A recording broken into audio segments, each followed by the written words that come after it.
അബ്ദുല്ലാഹി ഇബ്നു മസ്ഊദ് റളിയല്ലാഹു അൻഹു തങ്ങൾ ഒരു പാവപ്പെട്ട സ്വഹാബിയാണ്. പക്ഷേ വിശുദ്ധ ഖുർആന്റെ വലിയ വ്യാഖ്യാതാവാണ്. ബഹുമാനപ്പെട്ട അബ്ദുല്ലാഹി ഇബ്നു മസ്ഊദ് റളിയല്ലാഹു അൻഹു മദീനത്തു പള്ളിയിൽ എന്തെങ്കിലും പറയാൻ എഴുന്നേറ്റു നിന്നാൽ ഒരൊറ്റ സ്വഹാബി പിന്നെ അനങ്ങുകയില്ല. വളരെ പൊക്കം കുറഞ്ഞ സ്വഹാബി. നമ്മിൽ ഒരാൾ ഇരുന്നാൽ എത്ര പൊക്കമുണ്ടോ അത്രയാണ് അവിടെ നിന്ന് നിൽക്കുമ്പോൾ പൊക്കമുണ്ടായിരുന്നത്. ചൂതന്മാരും മറ്റു മതത്തിൽപ്പെട്ട ആളുകൾ പോലും മഹാനായ അബ്ദുല്ലാഹി മസ്ഊദ് തങ്ങൾ പറയുന്നത് ചെവികൂർപ്പിച്ച് കേൾക്കുമായിരുന്നു. ആ അബ്ദുല്ലാഹി മസ്ഊദ് റളിയല്ലാഹു അൻഹു തങ്ങൾ മുത്തുനബിയോട് അഖ്ബിർനി അൻ അവ്വലി മലക്കിൻ യദ്ഖുലുൽ ഖബ്റ, മരിച്ച ആളുകളൊക്കെ പിരിഞ്ഞു പോന്നാൽ ഖബറിലേക്ക് മലക്കുകൾ വരും എന്ന് കേട്ടിട്ടുണ്ട്. എന്നാൽ തങ്ങളെ ആദ്യം ഖബറിൽ വരുന്ന മലക്കാരാണ്. ഈ ഖബറിൽ വെച്ച് സംഭവിക്കുന്നത് എന്താണ്? ഈ മയ്യത്ത് കൊണ്ടുപോയി കിടത്തിയപ്പോൾ ഈ മയ്യത്ത് ചേതനയറ്റു കിടക്കുകയാണ്. ഈ മയ്യത്തിന് ജീവില്ലല്ലോ, അതിന് ആത്മാവ് ഇല്ലല്ലോ. ആത്മാവ് പിരിഞ്ഞു പോയിട്ടുണ്ട്. ആത്മാവ് മലക്കെടുത്തു കൊണ്ടുപോയിട്ടുണ്ട്. ഈ ആത്മാവിനെ മലക്കുകൾ തിരിച്ചു കൊണ്ടുവന്നിട്ടുണ്ട്. ഈ ഡെഡ് ബോഡിയുടെ സമീപത്തുണ്ട്. ഡെഡ് ബോഡിയിൽ നിന്ന് മയ്യത്ത് കുളിപ്പിക്കുന്നിടത്തുണ്ട്. കുളിപ്പിച്ച് കഴിഞ്ഞാൽ കഫംപുടയുടെ മുകളിലുണ്ട്.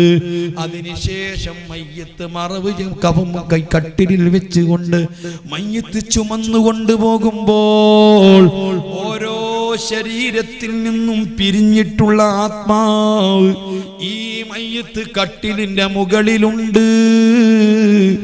ഉസ്താദുമാര് വഅദ് പറയുന്നത് കേട്ടിട്ടില്ലേ? സ്വഹീഹുൽ ബുഖാരിയിലില്ലേ? ഖദ്ദിമൂനി ഖദ്ദിമൂനി, നല്ല മയ്യിത്താണെങ്കിൽ എന്നെ പെട്ടെന്ന് കൊണ്ടുപോ, പെട്ടെന്ന് കൊണ്ടുപോ എന്ന് ഈ മയ്യിത്ത് കട്ടിൽ ചുമന്നു കൊണ്ടുപോകുമ്പോ ഈ മയ്യിത്ത് പറയുമെന്ന് പറഞ്ഞതിന്റെ അർത്ഥം ഈ മയ്യിത്ത് കട്ടിലിന്റെ മുകളിലുള്ള ആത്മാവ് പറയുകയാണ്.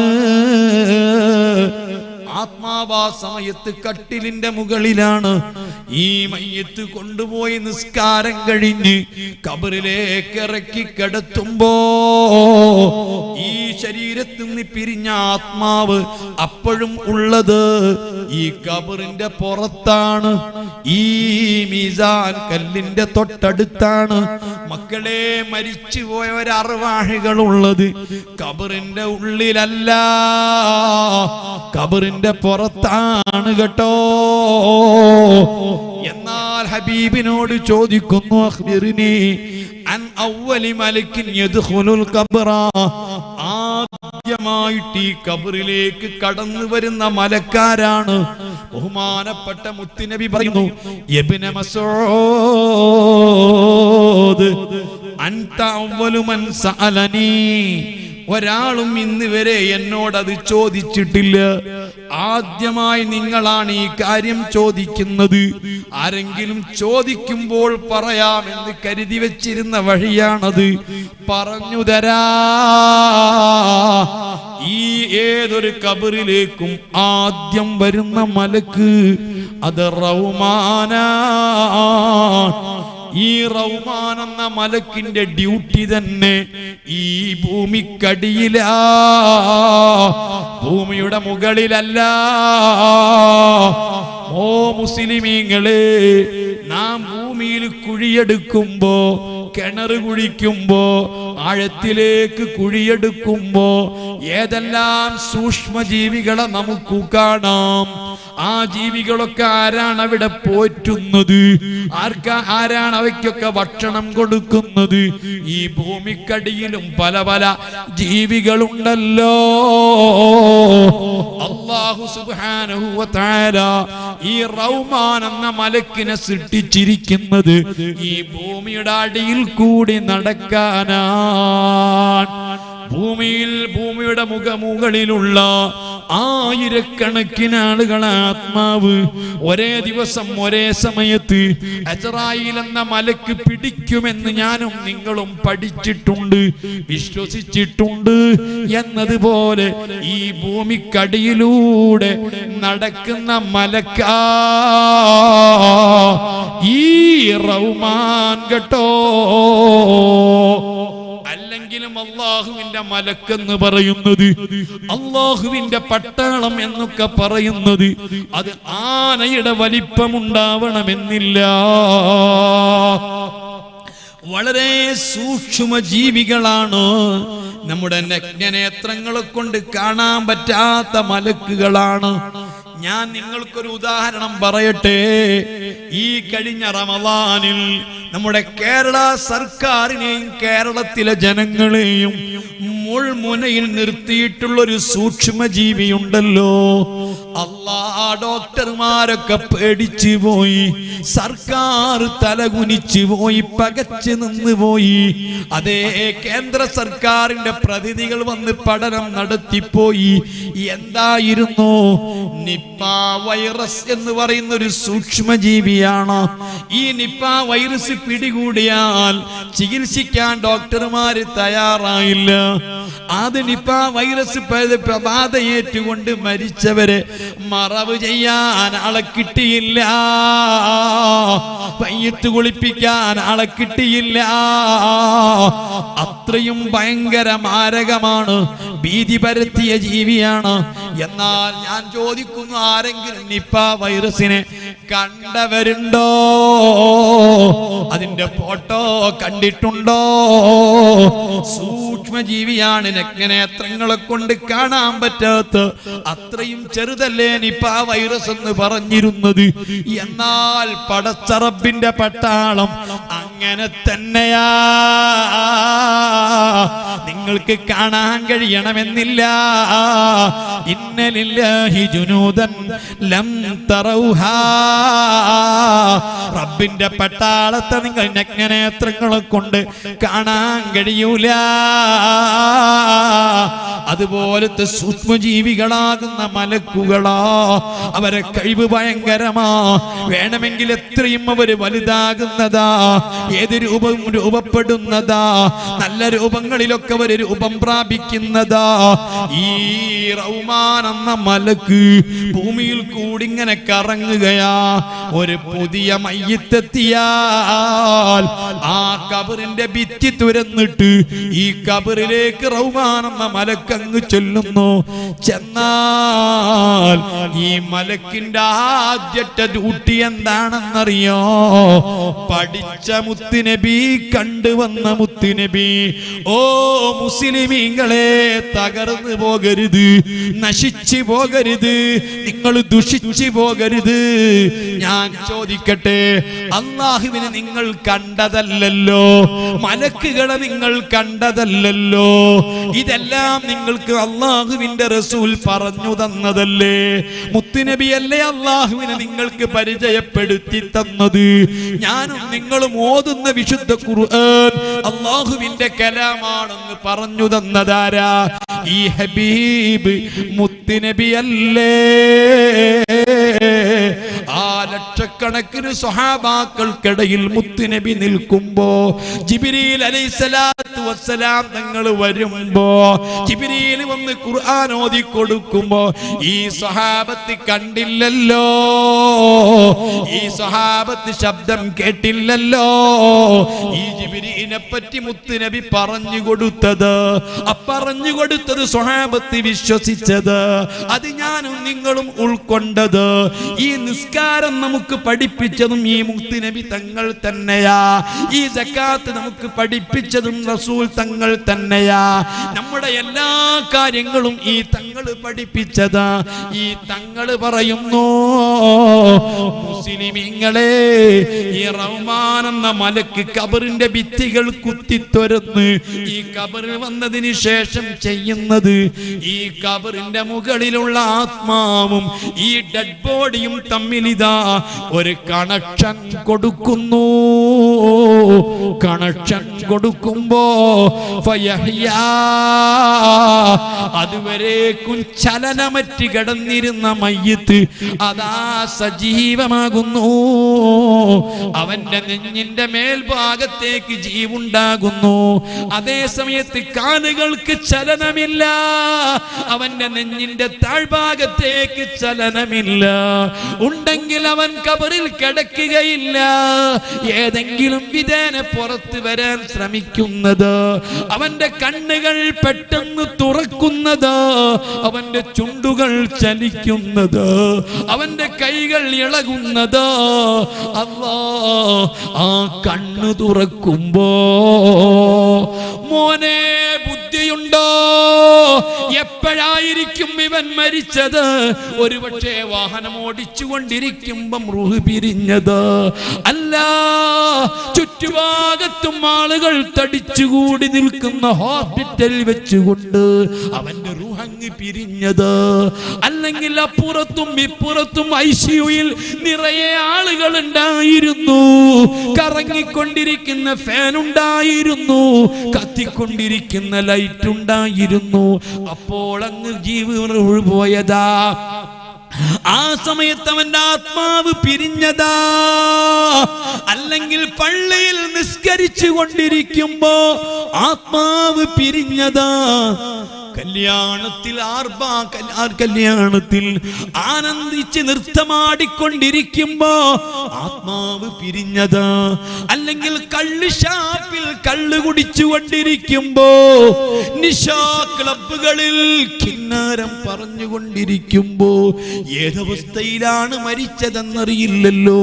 പക്ഷേ പിന്നീട് കണ്ണു തുറന്നപ്പോ അവൻ ഈ ഖബറിന്റെ ഉള്ളിലാ. ഇടുങ്ങിക്കിടക്കുന്ന ഭിത്തികളാ, കൂരി ഇരുട്ടാ. തൊട്ടു മുമ്പിൽ ഒരു മലക്കാ, ആ മലക്കിന്റെ തുറിച്ച കണ്ണുകളാ, ആ മലക്കിന്റെ സിംഹഗർജനമാ. ആദ്യമായി ഈ ഖബറിൽ അവൻ കണ്ണുകൾ മിഴിക്കുമ്പോൾ, ചുണ്ടുകൾ ചലിക്കുമ്പോൾ, കൈകൾ വിറയ്ക്കുമ്പോൾ അവനോട് റഹ്മാൻ എന്ന മലക്ക് പറയുന്നതെന്ന് അസ്വാദിഖുൽ മസ്തൂഖ് മുത്തുനബി പറയുന്നു. ഈ റഹ്മാൻ എന്ന മലക്ക് പറയും, മനുഷ്യാ, ഇത് ഇടുക്കത്തിന്റെ വീടാ, ഇത് ഞെരുക്കത്തിന്റെ വീടാ, ഇത് ഏകാന്തതയുടെ വീടാ, ഇത് ഇരുട്ടിന്റെ വീടാ. അന ബൈത്തുൽമാ, ഇത് കൂരിരുട്ടിന്റെ വീടാ, ഇത് ഞെരുക്കത്തിന്റെ വീടാ, ഇത് ഏകാന്തതയുടെ വീടാ. ഇത് നിനക്ക് സുഖലോലുപതയോടുകൂടി ജീവിക്കാൻ പറ്റുന്ന ഇടമല്ല, ഇത് സന്തോഷത്തിന്റെ സ്ഥലമല്ല, നിന്റെ ആർഭാടത്തിന്റെ ഇടമല്ല. ഈ ഞെട്ടിത്തെറിച്ച് നിൽക്കുന്ന മനുഷ്യനോട് റഹ്മാൻ എന്ന മലക്ക് പറയുന്നു, ഇവിടെ നിന്റെ സന്ദർശകരായി വരാറുള്ളത് മുൻകറും നകീർ എന്ന മലക്കുകളാണ്.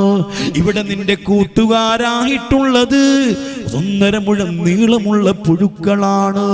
അവരാണ് നിന്റെ സന്ദർശകർ, അവരാ നിന്റെ കൂട്ടുകാർ എന്ന് ഒക്കെ പറഞ്ഞിട്ട് റഹ്മാൻ എന്ന മലക്ക് പറയും, മുസ്ലിമേ, ഞാൻ നിന്നോട് പ്രസംഗിക്കുന്നത് എന്താണെന്നറിയില്ലേ? നിസ്കാരത്തെ പറ്റിയാണ് ഞാൻ പ്രസംഗിക്കുന്നതെങ്കിൽ ഒരുപക്ഷേ നിങ്ങൾക്കടുത്തൊന്നും ആവശ്യമായിന്ന് വരില്ല. നോമ്പിനെ പറ്റി ഞാൻ നിങ്ങളോട് പ്രസംഗിച്ചാൽ ഈ അടുത്ത നോമ്പ് വരെ നിങ്ങൾക്കത് ആവശ്യമായി എന്ന് വരില്ല. സക്കാത്തിനെ പറ്റി പറഞ്ഞാലും നിങ്ങൾക്ക് ആവശ്യമായി എന്ന് വരില്ല. ഞാൻ ഇപ്പോൾ പറയുന്ന കാര്യം ഒരുപക്ഷേ നാളെ ഈ സമയമാകുമ്പോഴേക്ക് നമ്മിൽപ്പെട്ട പലർക്കും അനുഭവിക്കാനുള്ളതാവാം, കാണാനുള്ളതാവാം.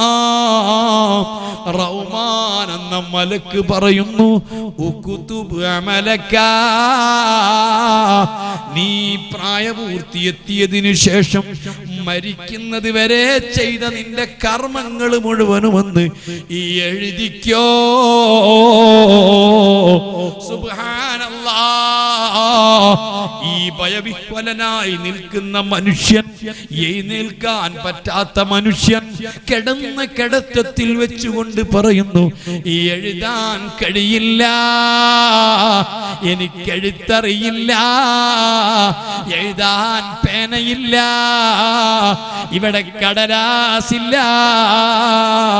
മക്കളെ, ആരാ നിങ്ങൾക്ക് റബ്ബുണ്ടെന്ന് പറഞ്ഞു തന്നത്? ആരാ നിങ്ങൾക്ക് സ്വർഗമുണ്ടെന്ന് പറഞ്ഞു തന്നത്? ആരാ നിങ്ങൾക്ക് മലക്കുകൾ ഉണ്ടെന്ന് പറഞ്ഞു തന്നത്? ആരാ നിങ്ങൾക്ക് ഖുർആൻ റബ്ബിന്റെ കലാമാണെന്ന് പറഞ്ഞു തന്നത്? ആ ഹബീബ് പറയുന്നു, ഈ മലക്ക് പറയും, മോനെ, ഈ എഴുതാതെ പറ്റില്ല. ഇവിടെ നീ എഴുതാൻ ഉപയോഗിക്കുന്ന പേന അത് നിന്റെ വിരൽ കൊടികളാണ്. ഇവിടെ എഴുതാൻ ഉപയോഗിക്കുന്ന കടലാസ് നിന്റെ കഫൻ തുണിയാണ്. ഇവിടെ എഴുതാൻ ഉപയോഗിക്കുന്ന മഷി നിന്റെ വായിലെ ഉമിനീരാണ്. ഈ എഴുതാതെ പറ്റില്ല. ദുനിയാവിൽ വെച്ച് നിരക്ഷരനാണ്, സാക്ഷരതയില്ലാത്തവനാണ് എങ്കിൽ പോലും അവിടെ എഴുതുന്നതാ ഈ റഹ്മാൻ എന്ന മലക്ക്. അവൻ ധരിച്ചിരിക്കുന്ന കഫൻ തുണിയിൽ നിന്ന് ഒരു കഷ്ണം മുറിച്ചെടുത്തിട്ട് എഴുതാൻ പറയുന്നു. ബഹുമാനപ്പെട്ട മുത്തുനബി പറയുകയാണ്, മുസ്ലിമീങ്ങളെ, ഇന്ന് രാവിലെ മുതൽക്ക് ഇതുവരെ ഞാൻ ചെയ്തതെന്താണ്, ഞാൻ പറഞ്ഞതെന്താണ്, ഞാൻ പ്രവർത്തിച്ചതെന്താണ്, ഞാൻ കേട്ടതെന്താണ് എന്നൊക്കെ എനിക്ക് ഓർമ്മയുണ്ട്, നിങ്ങൾക്കും ഓർമ്മയുണ്ട്. ഇതുപോലെ അല്ലാഹ് പ്രായപൂർത്തിയെത്തിയത് മുതൽ മരണം വരെ നിങ്ങളുടെ ജീവിതത്തിൽ പറഞ്ഞതും ചെയ്തതും സംഭവിച്ചതുമൊക്കെ റബ്ബ് ഓർമ്മപ്പെടുത്തി തരുന്നതാ, മുഴുവനും എഴുതുന്നതാ. എന്തിനാണ് എഴുതിക്കുന്നതെന്നറിയോ? നാളെ ആഖിറത്തിലെത്തുമ്പോ ഒരു വിചാരണയുണ്ടല്ലോ. അതിന് റഖീബ് അതീദ് എന്ന മലക്ക് എഴുതിയിട്ടുള്ള റെക്കോർഡുണ്ടല്ലോ. മനുഷ്യൻ റബ്ബിന്റെ അടുത്ത് വാചാലനാകുമല്ലോ. ഇതൊന്നും ഞാൻ ചെയ്തതല്ല, എന്റെ കർമ്മങ്ങളല്ല, നിന്നെ മലക്കുകൾ വെറുതെ എഴുതി വെച്ചതാണെന്ന് മനുഷ്യൻ നിഷേധിക്കുമ്പോ ഈ എഴുത്ത് കാണിച്ചു കൊടുക്കാനാ, ഇത് നിന്റെ കൈപ്പടയാ, നീ എഴുതിയതാ എന്ന് പറഞ്ഞ് കാണിച്ചു കൊടുക്കാൻ വേണ്ടി ഖബറിൽ നിന്ന് റബ്ബ് എഴുതിക്കുകയാ. അത് മുഴുവനും എഴുതിയിട്ട് അത് മടക്കിയിട്ട് അവന്റെ കഴുത്തിൽ കെട്ടി തൂക്കുന്നു. ബഹുമാനപ്പെട്ട മുത്ത് മുഹമ്മദുർ റസൂലുള്ളാഹി അബ്ദുല്ലാഹി മസ്ഊദ് തങ്ങൾ കോതിക്കൊടുക്കുന്ന ഇബ്നു മസ്ഊദ്, നിങ്ങൾക്കറിയില്ലേ, ഖുർആനിലില്ലേ, വകുല്ല ഇൻസാനിൻ അൽസംനാഹു ത്വാഇറഹു ഫി ഉനുഖിഹി വനുഖ്രിജു ലഹു യൗമൽ ഖിയാമത്തി കിതാബൻ യൽഖാഹു മൻശൂറാ ഇഖ്റ കിതാബക കഫാ ബിനഫ്സിക ബിനഫ്സികൽ യൗമ ഹസീബാ. അല്ലാഹു റബ്ബ് പറയുന്നു, വകുൽ ഇൻസാനിൻ അൽസംനാഉ ത്വാഇറഹു ഫി ഉനുഖിഹി. ഓരോ മനുഷ്യന്റെയും കർമ്മങ്ങൾ അവന്റെ കഴുത്തിൽ കെട്ടിത്തൂക്കുന്നതാണ്. ഈ ആയത്ത് മുത്തുനബി ഓതി കേൾപ്പിക്കുകയാണ്. ഇബ്നു മസ്ഊദ് തങ്ങളെ ബോധ്യപ്പെടുത്തുകയാണ്. ഇത് ഓരോ ഖബറിലെ മയ്യിത്തിന്റെ കഴുത്തിൽ കെട്ടിത്തൂക്കിയിട്ട് റഹ്മാൻ എന്ന മലക്ക് പറയുന്നു, ഇതാ കാത്തു കിടന്നോ, ഫത്താനുൽ ഖബർ വരുന്നു, മുൻകർ നക്കീർ വരുന്നു, ഇതാ കാത്തു കിടന്നോ എന്നും പറഞ്ഞിട്ട് ഈ റഹ്മാൻ എന്ന മലക്ക് ഖബറിൽ നിന്ന് പിരിഞ്ഞു പോകുന്നതാ. അതിനുശേഷം അതാ ഈ ഖബറിന്റെ മുൻവശത്തുള്ള ഭിത്തികൾ കുത്തിത്തുരന്ന് വലിയ തേറ്റപ്പല്ലുകൾ ഉപയോഗിച്ച് അതുകൊണ്ട് കുത്തിത്തുരന്ന് രണ്ട് മലക്കുകൾ വരുന്നു.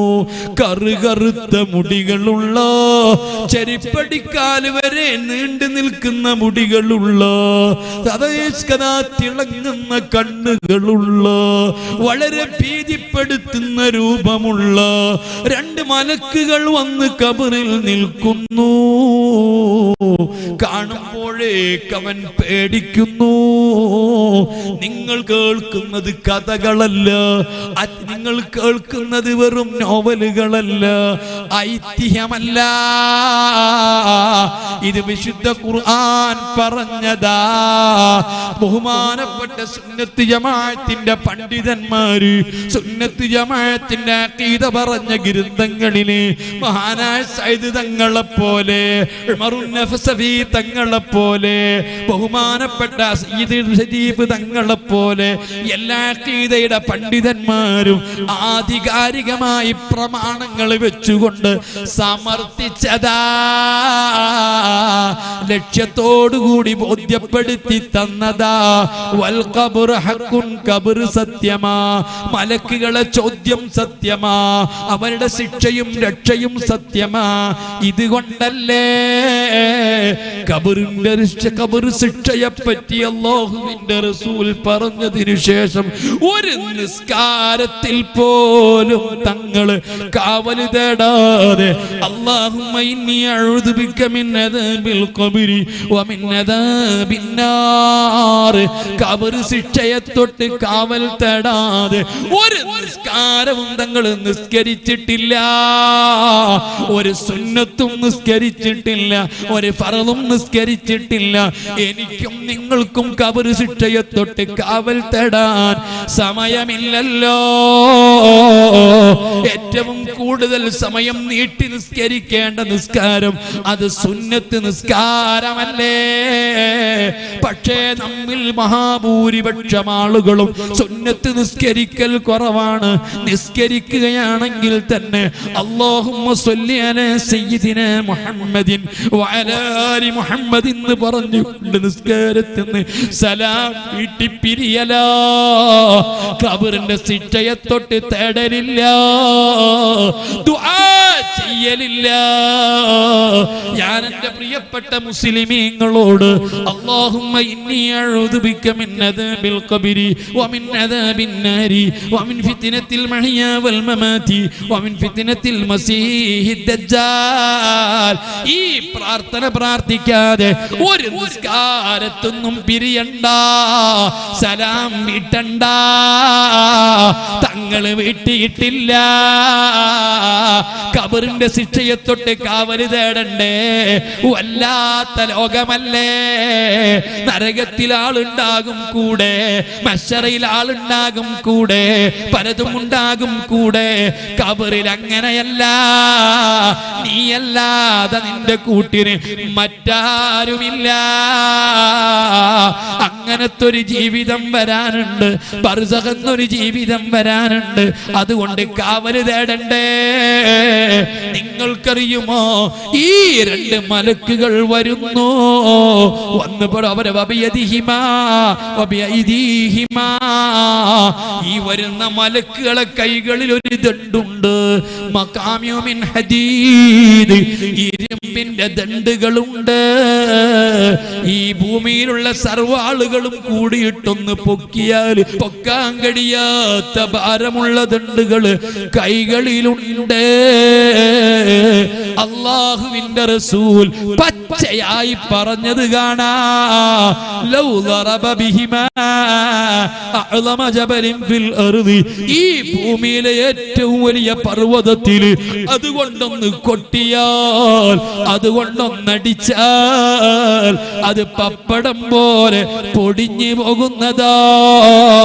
അത്രയും വെയിറ്റുള്ള ശക്തിയുള്ള എന്റെ ദണ്ടുകളുമായി ഈ മലക്കുകൾ വരികയാ. മുഹമ്മദുർ റസൂലുള്ളാഹ്. ആ രൂപത്തിൽ ഈ മലക്കുകൾ വന്നു നിൽക്കും. വന്നിട്ടേ ഉള്ളൂ മുൻകർ നക്കീർ. ഈ രണ്ട് മലക്കുകൾ, ഇതൊക്കെ നമ്മൾ അത്രക്ക് സത്യമാണ്. ഈ ഞാൻ നിങ്ങളോട് പറയുന്നു, ഒരു 8-10 മണിക്കൂർ കഴിഞ്ഞാൽ ഈ പ്രപഞ്ചത്തിൽ ഈ അസ്തമിച്ചു പോയ സൂര്യൻ തിരിച്ചു വരും. സൂര്യൻ തിരിച്ചു വന്നാൽ ഈ കൂരിയാക്കൂരി ഇരുട്ട് നീങ്ങിപ്പോകും. ഇവിടെ മൊത്തം പ്രകാശിതമാകും. ഈ ലൈറ്റുകൾ ആ സൂര്യപ്രകാശത്തിൽ മങ്ങിപ്പോകും. ഇതിന്റെ പ്രഭ കാണാൻ കഴിയില്ല എന്ന് നിങ്ങൾക്ക് വിശ്വാസമില്ലേ? ഈ കൂരിരുട്ടിൽ സൂര്യൻ ഉദിച്ചാൽ 8-10 മണിക്കൂർ കഴിഞ്ഞാൽ സൂര്യൻ തിരിച്ചു വരില്ലേ? സൂര്യൻ തിരിച്ചു വന്നാൽ ഇവിടെ പകലാവില്ലേ? ആ പകൽ വെളിച്ചത്തിൽ ഈ ലൈറ്റിന്റെ പ്രഭകൾ മങ്ങിപ്പോകില്ലേ? അത് നിങ്ങൾക്ക് വിശ്വാസമില്ലേ? അതേ രൂപത്തിൽ ഞാൻ ഈ പറഞ്ഞ നിങ്ങൾക്ക് വിശ്വാസം വേണം. അപ്പോഴേ നീ ഒരു മുഅ്മിനാകുന്നുള്ളൂ, അപ്പോഴേ നീ ഒരു മുസ്ലിം ആകുന്നുള്ളൂ. നിസ്കരിച്ചത് കൊണ്ട് മുസ്ലിം ആവില്ല, നോമ്പെടുത്തത് കൊണ്ട് മുസ്ലിം ആവില്ല, നോമ്പെടുത്തത് കൊണ്ട് മുഅ്മിനാവില്ല.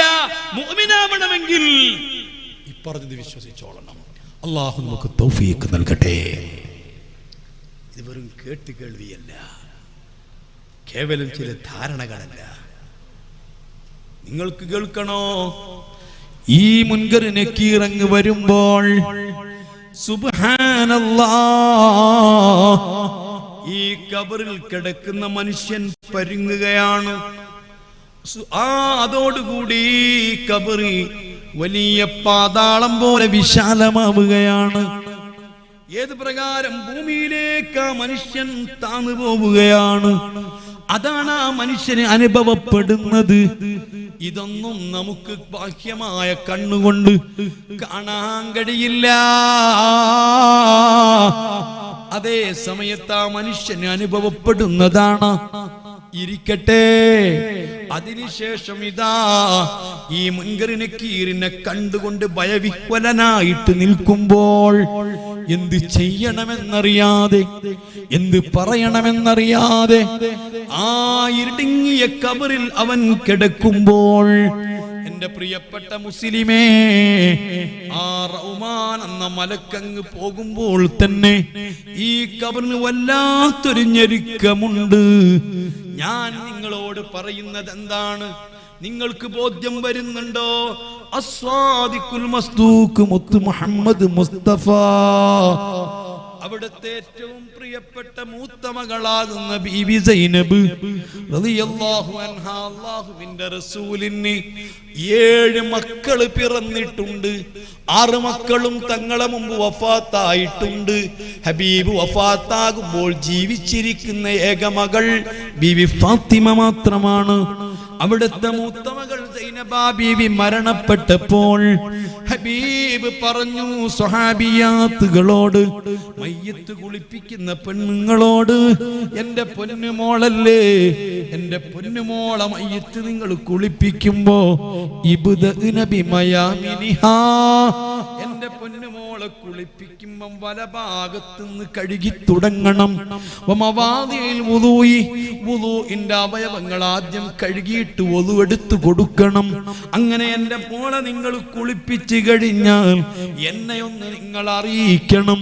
അല്ലാഹുവിന്റെ റസൂലിന്റെ മോളല്ലേ, പ്രിയപ്പെട്ട വലിയ മകൾ സൈനബ ബീവിയല്ലേ, മരണപ്പെട്ട് മയ്യത്ത് കുളിപ്പിച്ചപ്പോൾ തങ്ങളുടെ നിർദ്ദേശം അനുസരിച്ച് കുളിപ്പിക്കാൻ നേതൃത്വം കൊടുത്ത പെണ്ണുങ്ങൾ മുത്തുനബിയോട് പറയുകയാ, അല്ലാഹുവിന്റെ റസൂൽ അവിടുത്തെ ധരിച്ചിരിക്കുന്ന കുപ്പായം കൊടുക്കുകയാ, ഈ കുപ്പായം എന്റെ പൊന്നുമോളെ ശരീരത്തോട് ചേർത്തി വെക്കണം. അതേ, എന്റെ പ്രിയപ്പെട്ട പൊന്നുമോളെ ശരീരത്തോട് ചേർത്തി വെക്കുന്നത് ഈ കുപ്പായമായിരിക്കണം.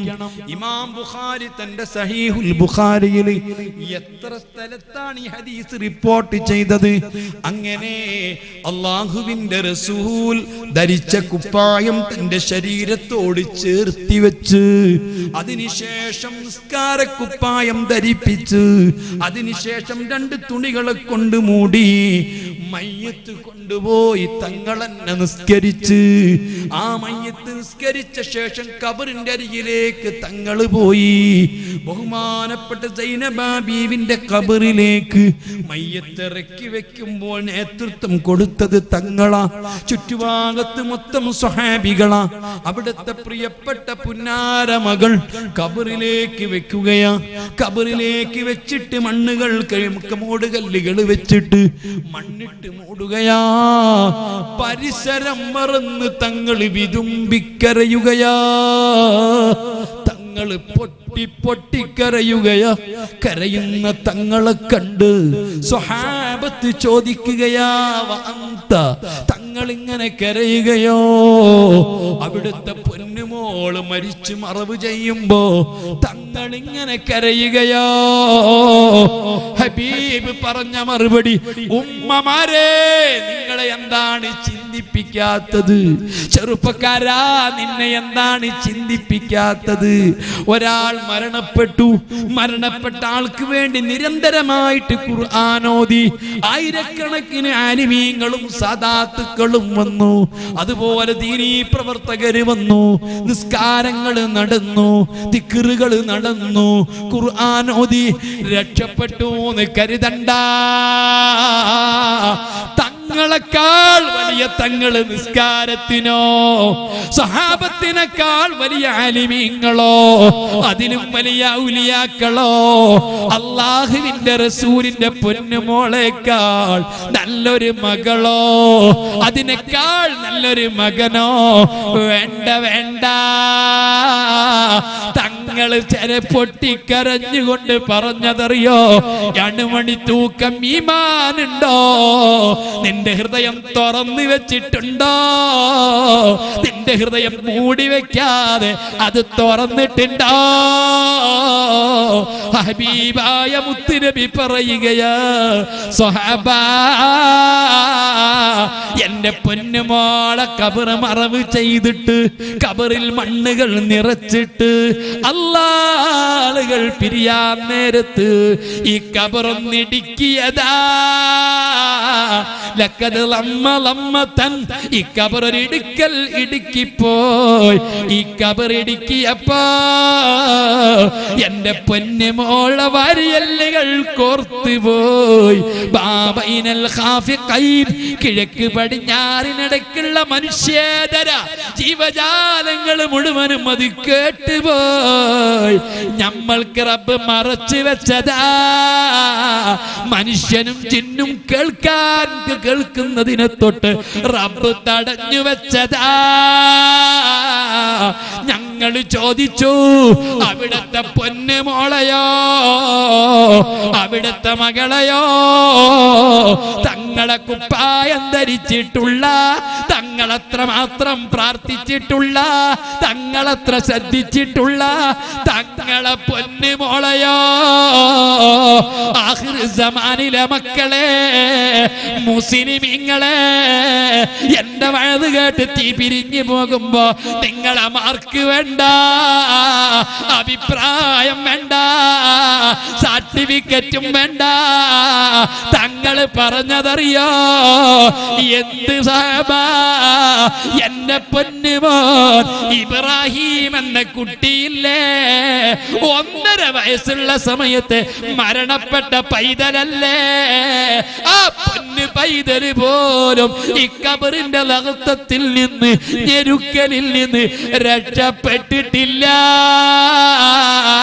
ഒഴിവായിട്ടില്ല. പിന്നെ എന്ത് സൈനബ, പിന്നെ എന്ത് മോളാ? പറഞ്ഞതാരാ? അള്ളയുണ്ടെന്ന് പറഞ്ഞു തന്നിട്ടുള്ള മുത്ത് നബിയാ. ഇതൊക്കെയും നിനക്ക് പഠിപ്പിച്ചിട്ടുള്ള റസൂലുള്ളാഹ് ഹബീബുള്ളാഹ്, കണ്ടു വന്ന് പറഞ്ഞ ഹബീബുള്ളാഹ്. എന്റെ പൊന്നുമോൻ ഇബ്രാഹിം എന്ന കുട്ടി രക്ഷപ്പെട്ടിട്ടില്ല. വെറുതെയാണോ ഉസ്മാൻ റളിയല്ലാഹു അൻഹു കരഞ്ഞത്? വെറുതെയാണോ അവിടുന്ന് സങ്കടപ്പെട്ടത്? വെറുതെയാണോ ഖബറിന്ന് കേൾക്കുമ്പോൾ ഞെട്ടണമെന്ന് പറയുന്നത്? പക്ഷേ എനിക്കും നിനക്കും വിവരമില്ല, നമ്മൾ ചിന്തിക്കുന്നില്ല, തീർന്നില്ല. ആ ഭീകരമായിരിക്കുന്ന ഖബറിലേക്ക് മുൻകറിന് കീറി വരുമ്പോ, ഈ മയ്യത്ത് കിടന്നിട്ട് ഇങ്ങനെ വിറയ്ക്കുമ്പോ, അല്ലാഹ് തന്റെ ഉടൽ ഭാഗം മുഴുവനും കുഴഞ്ഞു കിടക്കുന്നു, നിർജീവമായി കിടക്കുന്നു. സക്കറാത്തിന്റെ ഘട്ടത്തിൽ ഒരു മനുഷ്യൻ എന്താണ് അവസ്ഥ? അതാണ് ഖബറിലുള്ള അവസ്ഥ. സക്കറാത്തിന്റെ സമയത്ത് നെഞ്ഞത്ത് മാത്രമേ ഹയാത്ത് ഉണ്ടാകൂ, അവിടെ മാത്രമേ റൂഹുണ്ടാകൂ. അതേ അവസ്ഥയാ. ആ സമയത്ത് അവന്റെ ഖബറിലേക്ക് ക്ഷുദ്രജീവികൾ വരുന്നുണ്ട്, പാമ്പുകളുണ്ട്, തേളുകളുണ്ട്. അല്ലാഹ്, ഞാൻ പഠിച്ച ഖബർ ഇവിടെ പറഞ്ഞിട്ടില്ല. ഞാൻ പഠിച്ച ഖബറും, ഞാൻ പഠിച്ച മഹ്ശറും, ഞാൻ പഠിച്ച നരകവും, ഞാൻ കണ്ട ഖുർആനിൽ, ഞാൻ കണ്ട ഹദീസിൽ, ഞാൻ കണ്ടിട്ടുള്ള കിതാബുകളിൽ ഞാൻ പഠിച്ചത് നിങ്ങളുമായിട്ട് പങ്കുവെച്ചിട്ടില്ല, കഴിയില്ല. സുബ്ഹാനല്ലാഹ്. ആ സമയത്ത് ഈ ഖബറുകളിൽ, ആ ഖബറിലേക്ക് പാമ്പുകൾ വരുന്നു, തേളുകൾ വരുന്നു. ഈ ജീവിതത്തിൽ അവൻ ഏറ്റവും പേടിപ്പെടുത്തുന്ന ക്ഷുദ്രജീവികളാണ്. ഈ ജീവികളൊക്കെ ഖബറിൽ വരുന്നു. ഈ മുൻകറിനെ കീറും അവനെ ചോദിക്കാൻ തയ്യാറായി നിൽക്കുന്നു. അവരെ കൈകൾ ഇരുമ്പിന്റെ ദണ്ടുകൾ തിളങ്ങുന്നു. ആ സമയത്ത് അവന്റെ ഖബറിൽ ഒരു സുന്ദരനായ മനുഷ്യൻ പ്രത്യക്ഷപ്പെടുന്നു. അതിസുന്ദരനാ. ആ മനുഷ്യന്റെ മുഖം വർണ്ണിക്കാൻ കഴിയുന്നില്ല. അത്രയും പ്രകാശപൂരിതമായ മുഖത്തിന്റെ ഉടമയായ ഒരു മനുഷ്യൻ തന്റെ ഖബറിൽ വന്നിട്ട് പറയുന്നു, പേടിക്കണ്ട, ഒരാളും നിന്നെ തൊടില്ല, ഒരു മുൻകറും തൊടില്ല, നക്കീറും തൊടില്ല, ഒരാളും നിന്നെ ഒന്നും ചെയ്യില്ല. നിന്നെ സമാധാനിപ്പിക്കാൻ ആ മനുഷ്യൻ വന്നുകൊണ്ട് സമാധാനത്തിൽ പറയുമ്പോ, ഞാനോ നിങ്ങളോ ചോദിക്കൂലേ, നിങ്ങളാരാ, നിങ്ങളാരാ? എന്റെ ജീവിതം മുഴുവനും ഞാൻ സമർപ്പിച്ചത് എന്റെ ഭാര്യയ്ക്കും മക്കൾക്കുമാണ്. അവരാരും എന്റെ ഖബറിൽ വന്നില്ല. ആദ്യത്തെ രാത്രി പോലും പോട്ടെ, 1 മണിക്കൂർ സമയം പോലും എന്റെ ഖബറിന്റെ അടുത്ത് അവരൊന്ന് വന്നു നിന്നില്ല. അവർക്കല്ലേ ഞാൻ അധ്വാനിച്ചത് മുഴുവനും, അവർക്കല്ലേ എന്റെ ശ്രമങ്ങൾ മുഴുവനും, അവർക്കല്ലേ ഞാൻ ഇത് മുഴുവനും ത്യജിക്കേണ്ടി വന്നത്. പക്ഷെ അവരാരും എന്നെ പരിഗണിച്ചില്ല. എന്റെ കൂട്ടുകാർക്ക് എന്റെ ഖബറൊന്ന് കാണാൻ സമയം കിട്ടിയില്ല. മയ്യിത്ത് മറവ് ചെയ്യുന്നത് വരെ ഒട്ടുമിക്ക ആളുകളും നിൽക്കലില്ല. ആ സ്ഥിതിക്ക് ഇത്രയും സമാധാനത്തോടുകൂടി എന്റെ കൂടെ വന്ന് നിൽക്കാൻ നിങ്ങളാരാ? മോനെ, എന്നോട് ചോദിക്കും, നിന്നോട് ചോദിക്കും, ഖബറിലുണ്ടാകും. ആ സമയത്ത് പറയും ഞാൻ അമലുക സ്വാലിഹ്, അമലുക സ്വാലിഹ്, അമലുക സ്വാലിഹ്. നീ ചെയ്ത സുകൃതങ്ങളാ, നീ ചെയ്ത സൽപ്രവർത്തനങ്ങളാ, നിന്റെ നിസ്കാരങ്ങളാ. അല്ലാ, നിങ്ങളൊക്കെ കേൾക്കാല്ലേ ബുഖാരി ബുഖാരി? ഒട്ടുമിക്ക ആളുകളും സഹീഹുൽ ബുഖാരി എന്ന് പറയാറില്ലേ? ഏത് മുബ്തദീങ്ങളും സഹീഹുൽ ബുഖാരി എന്ന് പറയുമ്പോൾ കേൾക്കുന്നു, ഉൾക്കൊള്ളുന്നു. ഇമാം ബുഖാരി അവിടുത്തെ സഹീഹുൽ ബുഖാരി റിപ്പോർട്ട് ചെയ്തിട്ട ഹദീസിലാണ് മനുഷ്യൻ നിസ്കരിക്കുന്ന 5 വഖത്ത് നിസ്കാരങ്ങൾ അത് സുന്ദരനായ മനുഷ്യനായി അവന്റെ ഖബറിലെത്തുന്നതാ. ഞാൻ നിന്റെ നിസ്കാരമാ നിന്റെ കൂടെ വരാനുള്ളതാ. എന്തൊക്കെ സാലിഹായ അമലുകൾ ചെയ്തിട്ടുണ്ടോ ആ സാലിഹായ അമല് മുഴുവനും ഒരു സുന്ദരനായ മനുഷ്യന്റെ രൂപത്തിൽ നിന്റെ ഖബറിലെത്തുന്നതാ. എത്ര കണ്ട് ചെയ്തിട്ടുണ്ട്. നിസ്കരിക്കാൻ തക്ബീർ ചൊല്ലുന്ന സമയത്ത് ബോധം വേണം, ഇത് എന്റെ കൂടെ വരാനുള്ളതാ. ധർമ്മം കൊടുക്കുന്ന സമയത്ത് ആരെങ്കിലും സൽപ്രവർത്തനത്തിന് വേണ്ടി, ദീനീ പ്രവർത്തനത്തിന് വേണ്ടി ഒരു ടിന്നുമായി നിന്റെ മുൻപിൽ വരുമ്പോ, ആവശ്യവുമായിട്ട് കൈനീട്ടി വരുമ്പോ, നിന്റെ മനസ്സിന്റെ ഉള്ളിലൊരു ബോധം വേണം. നീ 2000-ന്റെയും 500-ന്റെയും ഒക്കെ നോട്ടുകൾ മാറ്റി മാറ്റി വെച്ചിട്ട് ഒരു 50-ന്റെ 100-ന്റെ ഒക്കെ നോട്ടെടുത്ത് കൊടുക്കുമ്പോ സമയത്ത് ചിന്ത വേണം, ഇത് നിന്റെ കൂടെ വരാനുള്ളതാ, നിന്റെ ഖബറിൽ കൂടെ വരാനുള്ളതാ. നിന്റെ 2000-ങ്ങൾ വരൂല, മാറ്റിവെച്ചത് വരില്ല, ബാങ്ക് ബാലൻസ് വരില്ല, മക്കൾക്ക് കരുതി വെച്ചത് വരില്ല, നീ ഉണ്ടാക്കി വെച്ച വീടുകളും തയ്യാർ ചെയ്ത് വെച്ചിരിക്കുന്ന നിന്റെ സാമ്പത്തിക സ്രോതസ്സുകളൊന്നും നിന്റെ കൂടെ വരില്ല. നിന്റെ കൂടെ നിന്നെ ആശ്വസിപ്പിക്കുവാനും സമാധാനിപ്പിക്കാനും നിന്റെ ഖബറിന്റെ അടുത്ത് വരുന്നത് നിന്റെ സുകൃതങ്ങളാ, സ്വാലിഹായ അമലുകളാ. അത് നിന്റെ കൂടെ വന്നിട്ട് ഞാൻ നിന്റെ സ്വാലിഹായ അമലാ എന്ന് പറയുന്നതാ.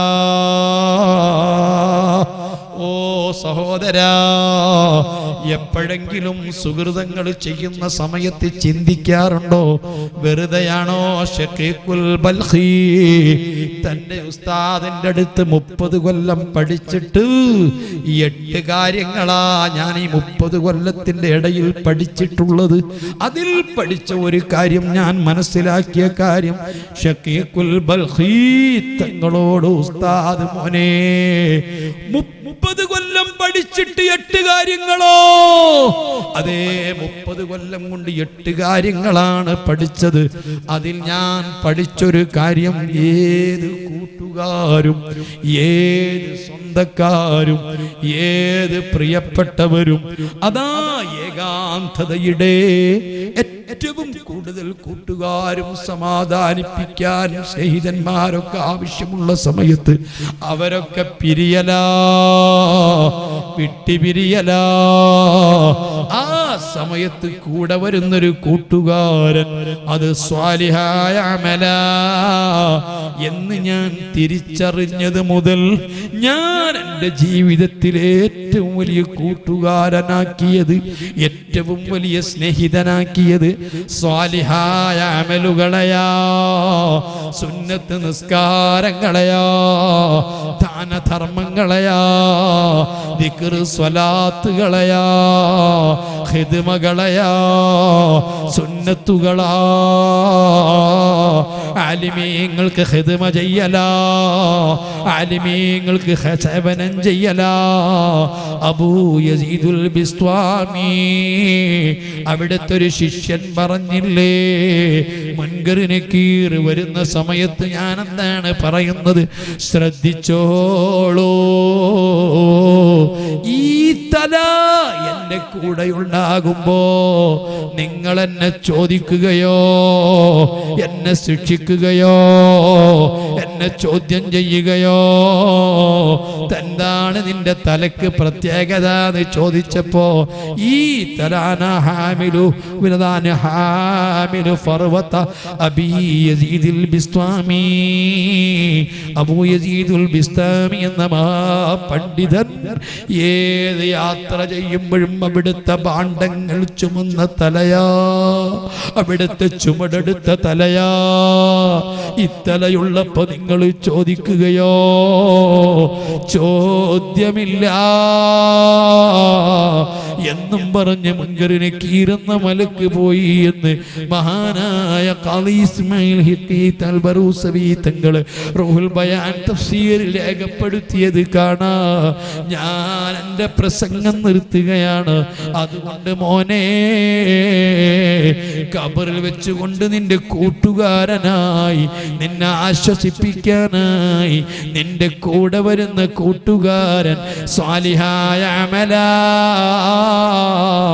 ഒന്നുകൂടി കേട്ടോറിയുമോ മാനായ ഇബ്രാഹിം ഇബ്നു അദ്ഹം റളിയല്ലാഹു അൻഹു ഒരു ജനാസ ചുമന്നുകൊണ്ട് പോവുകയാണ്. ജനാസ ചുമന്നുകൊണ്ട് പോവൽ വല്ലാത്ത പുണ്യമാണ്, ഒരു മുസ്ലിമിനോടുള്ള ബാധ്യതയാണ്. ആ മയ്യത്ത് ഇങ്ങനെ ചുമന്നുകൊണ്ട് പോകുമ്പോ മരണത്തെ കുറിച്ച് ഓർക്കുകയാ. ഏറ്റവും കൂടുതൽ മരണത്തെ ഓർക്കേണ്ടതില്ലേ? ആത്മാവ് പിരിയുന്ന രംഗം, ആത്മാവ് യാത്ര പറയുന്ന രംഗം, ആത്മാവ് പടിയിറങ്ങുന്ന രംഗം, അതൊക്കെ ഓർത്ത് മഹാനായ ഇബ്രാഹിം തങ്ങൾ, ഇബ്രാഹിം അദ്ഹം തങ്ങൾ മയ്യത്ത് കട്ടിൽ ചുമന്നങ്ങ് പോകുമ്പോ പെട്ടെന്ന് മയ്യത്ത് കട്ടിലിൽ നിന്നൊരു ശബ്ദം കേട്ടു. ഫമാദാ ബഅദൽ മൗത്ത്, മരണത്തെ കുറിച്ച് മാത്രം ഓർത്താൽ മതിയോ ഇബ്രാഹിമേ? മരണത്തിന് ശേഷമുള്ള കാര്യത്തെപ്പറ്റി ചിന്തയില്ലയോ? ബോധമില്ലയോ? മാനവറുകൾ ഞെട്ടിപ്പോയി. മയ്യത്ത് പള്ളിക്കേട്ടിൽ കൊണ്ടുപോയി മറവ് ചെയ്ത് ആളുകളൊക്കെ പിരിഞ്ഞപ്പോൾ ഇബ്രാഹിം ഇബ്നു അദ്ഹം തങ്ങൾ പിരിഞ്ഞില്ല. ആ ഖബറിന്റെ അടുത്ത് കുറെ സമയം നിൽക്കുകയാ. നിന്നപ്പോൾ ആ ഖബറിന്റെ കാൽഭാഗം പൊട്ടിയിട്ട് ഒരാൾ പുറത്ത് വന്നോ. വല്ലാതെ സുന്ദരമായ മുഖമുള്ള ഒരാൾ പുറത്ത് വന്നിട്ട്, നിങ്ങളാണോ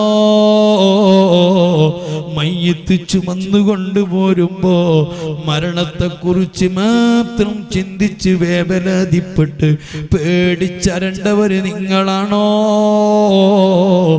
അതേ എന്ന് മറുപടി പറയുമ്പോഴേക്ക് നിങ്ങളാരാ? ഓ മുസ്ലിമീങ്ങളെ, ആ ഖബറിന്ന് പുറത്ത് വന്ന മനുഷ്യൻ പറയുന്നു, അനസുന്ന. ഈ മനുഷ്യൻ ജീവിതത്തിൽ ചെയ്തിട്ടുള്ള സുന്നത്തുകളാ, സുന്നത്തായ കർമ്മങ്ങളാ, സുന്നത്തായ അമലുകളാ. ഫർദായ കാര്യങ്ങൾക്ക് പുറമേ സുന്നത്തുകൾ ചെയ്താലേ രക്ഷപ്പെടാനൊക്കൂ. അതെല്ലാം ചെയ്യുന്ന സൽക്കർമ്മങ്ങളൊക്കെ അതിസുന്ദരനായൊരു മനുഷ്യന്റെ രൂപത്തിൽ നിന്റെ ഖബറിൽ കൂട്ടിനെത്തുന്നതാ.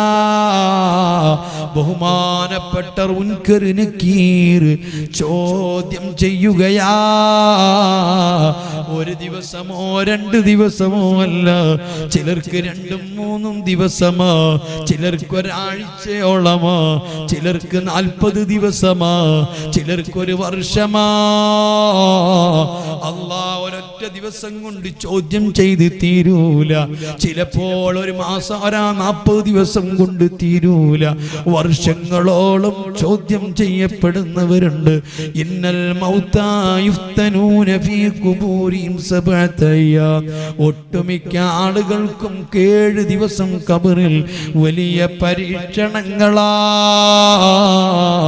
ഫകാനൂ യസ്തഹിബൂന യുത്അമാനിൽ മയ്യത്തി സബഅത അയ്യാം. ഇതുകൊണ്ട് മഹാന്മാരായ സ്വഹാബത്തിന്റെ കാലത്ത് ഈ മയ്യത്തിന് 7 ദിവസം ചോദ്യം നീണ്ടു നിൽക്കുമ്പോ ആശ്വാസം കിട്ടണമെന്ന ഉദ്ദേശത്തോടെ മരിച്ചവരെ തൊട്ട് 7 ദിവസം നിരന്തരമായി ഭക്ഷണം കൊടുക്കല് പതിവാ സ്വഹാബത്ത് ചെയ്തിരുന്നതാ. എന്റെ പ്രിയപ്പെട്ട മുസ്ലിമീങ്ങളെ, ആ ഒരു രംഗമാണ് ഖബറിൽ ആദ്യം വരാനുള്ളത്. അതേ സമയത്ത് നിറഞ്ഞ ഈമാനുള്ളവനാണ് അമ്മൽ മുഅ്മിനു അവൽ മൂഖിനു. അല്ലാഹുവിന്റെ റസൂൽ പറഞ്ഞത് കാണാ. ഇതെല്ലാം ഉറച്ച് വിശ്വസിച്ചവർ, ഇതെല്ലാം ശരിക്കുറപ്പിച്ചവർ. അല്ലാഹ് പലർക്കും വിശ്വാസം വരുന്നില്ല, ഉറപ്പ് വരുന്നില്ല. അങ്ങനെയൊക്കെ കേൾക്കുന്നു, അങ്ങനെയൊക്കെ പറയപ്പെടുന്നു. അതൊക്കെ ഉണ്ടാകും പോലും. ഇങ്ങനൊരു ഒക്കൽട്ടേഷനാണ്, ചില ധാരണകളാണ്.